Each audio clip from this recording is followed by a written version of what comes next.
बघा इयत्ता 5वी स्कॉलरशिप 9वे प्रकरण आपण आज बघणार आहोत. गटाशी जुळणारे पद. गटाशी जुळणारे पद.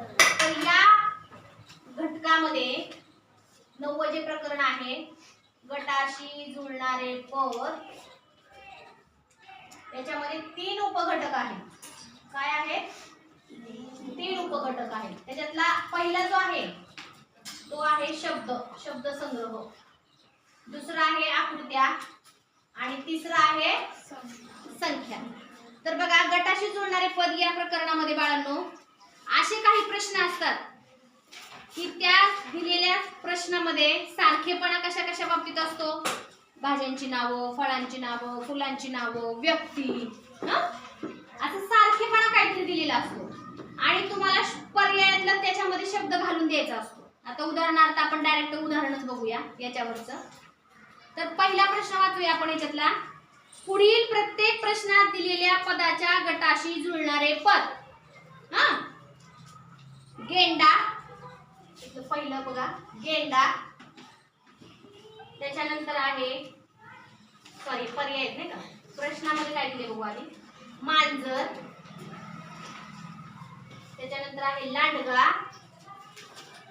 आणि सिंह. म्हणजे कशाची नावं दिली तर आता ह्याच्यात प्रश्नामध्ये ह्या गटाशी जुळणारं पद आहे आणि डायरेक्ट तुम्हाला 3 प्राण्यांची नावं दिली. मांजर, लांडगा, सिंह. आणि तुम्हाला सांगितले की 4 पर्यायापैकी कुठला पर्याय ह्याच्याशी जुळतोय पुढचा ते तुम्ही लिहा. मग पर्याय आहे का गेंडा, हत्ती, वाघ आणि जिराफ.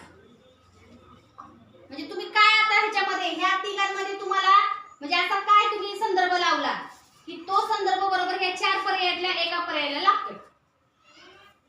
परत बघा मांजर, लांडगा, सिंह. ह्याच्या पुढे कुठला प्राणी येईल की ह्या 4 पर्यायातल्या 4 पैकी एक बसतोय. कतले सांग. मांजर हा मांसाहारी आहे. मांसाहारी आहे. लांडगा पण मांसाहारी आहे. सिंह पण मांसाहारी आहे. आणि वाघ यायला पाहिजे कारण ती पण मांसाहारी. मग पर्यायातला कुठला शब्द यायला पाहिजे तिथं बरोबर वाघ यायला पाहिजे. का बरं? कारण वाघ हा मांसाहारी प्राणी आहे आणि बाकीचे जे दिले गेंडा, हत्ती काय खातो? ऊस खातो. म्हणजे थोडक्यात वनस्पती खातो, झाड खातो. म्हणजे ती मांसाहारी झालं का? नाही. जिराफ काय खातो? पालापाचोळाच खातो झाडाचा. आणि गेंडा पण काय करतो?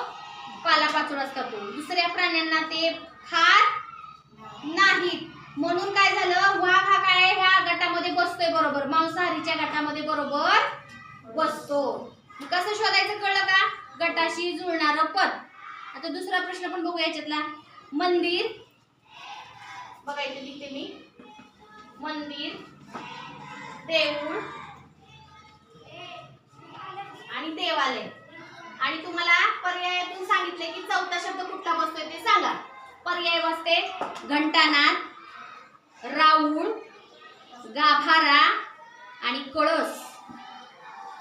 म्हणजे तुमचं मराठीतले समानार्थी शब्द, विरुद्धार्थी शब्द जे पण तुमचं पाठांतर आहे ना ते चांगलं पाहिजे. मग या 4 पर्यायातला बघा विचार जर केला आपण तर घंटानाद, गाभारा आणि कळस हे जे शब्द आहेत हे मंदिराचे घटक आहेत. बाकीचे कळस वरती असतो, मंदिराच्या आतमध्ये गेल्यावर तो भाग म्हणजे गाभारा असतो. ठीक आहे. घंटानाद म्हणजे ती घंटा वाजवल्यानंतर जो आवाज येतो तो. पण राऊळ हा जो शब्द आहे राऊळ म्हणजेच काय? देऊळ. काय? देऊळ. राऊळ म्हणजेच मंदिर, राऊळ म्हणजेच देऊळ आणि राऊळ म्हणजेच देवालय. म्हणजे हे एकमेकांचे काय झाले? समानार्थी शब्द. मग कुठला पर्याय बरोबर बसतो इथं? राऊळ. पर्याय क्रमांक 2. किती जणांना समजलं? ठीक आहे. गटाशी जुळणारं पद त्याच्यामध्ये शब्द संग्रह हे असं असणार आहे. काही वेळेला समानार्थी शब्द असतील, काही वेळेला विरुद्धार्थी शब्द असतील, काही वेळेला मांसाहारी प्राणी, काही वेळेला शाकाहारी प्राणी, काही वेळेला व्यक्तींची नावं, मुलींची नावं, मुलांची नावं, नाम, सर्वनाम काही असू शकतं त्याच्यामध्ये. आता दुसरा उपघटक बघूया आपण, आकृत्या. तर आकृत्यांमध्ये काय करायचंय? पहिल्या 3 आकृत्या तुम्हाला दिल्या असणार आहेत त्याच्यात आणि ह्या पर्यायातून तुम्हाला पुढची आकृती कुठली बसते त्याच्यात फिट ह्या 4 पर्यायातून तुम्हाला शोधायची आहे. गटाशी जुळणारं पद त्याच्यामध्ये आकृती हा घटक आहे 2 नंबरचा. कुठला 9.2 त्याच्यामध्ये आकृती हा उपघटक आहे. तर पहिली आकृती बघा सगळ्यांनी. पहिल्या आकृतीमध्ये काय केलंय ही अशी आकृती आहे बरोबर आहे का. त्याच्यानंतर दुसरी आकृती पंचकोन आहे आणि पंचकोनामध्ये षटकोन आहे.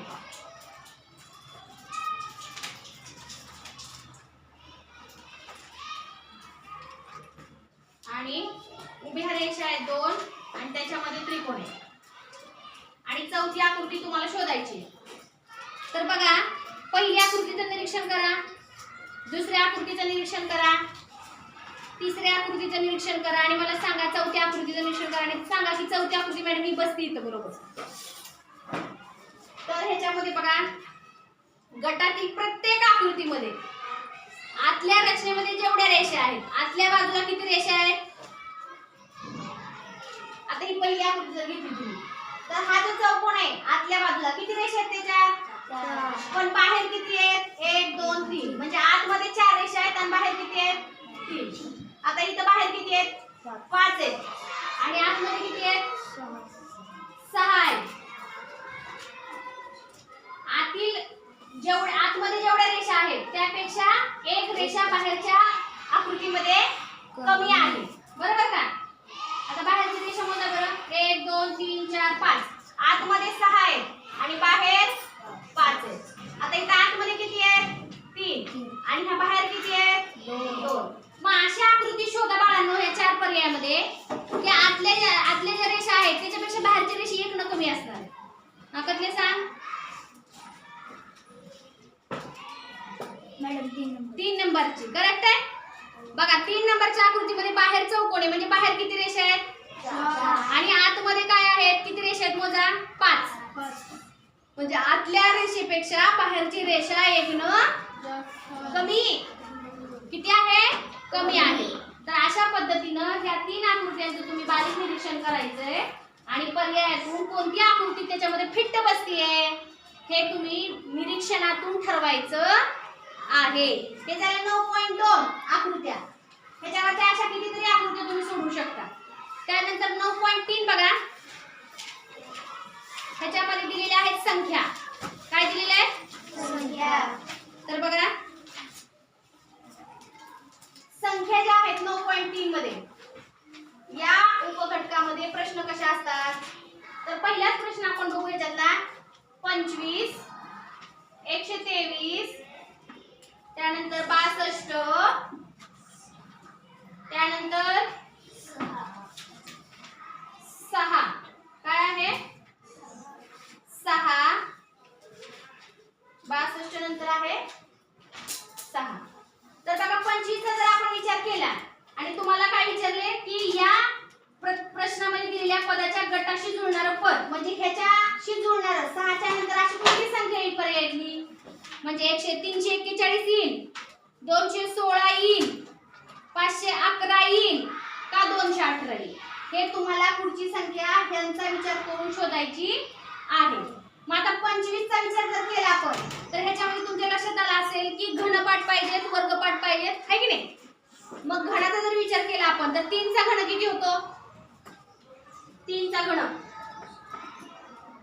सांगा 27. 3 चा घन 27 वजा जर आपण 2 केलं तर 3 चा घन वजा जर 2 केलं तर किती उत्तर येईल 25 उत्तर येईल. किती येईल आता ह्या 123 चा जर आपण विचार केला तर 5 चा घन 125 वजा 2 सांगा मग 5 चा घन 125. मग 125 मधून जर आपण 2 केलं तर 123. 62 चा जर विचार केला तर 4 चा घन जर आपण केला आणि त्याच्यातून जर 2 वजा केले तर 4 चा घन किती 64 वजा 2 करा 62 आलं. मग 6 जी संख्या आहे ती कशी 2 चा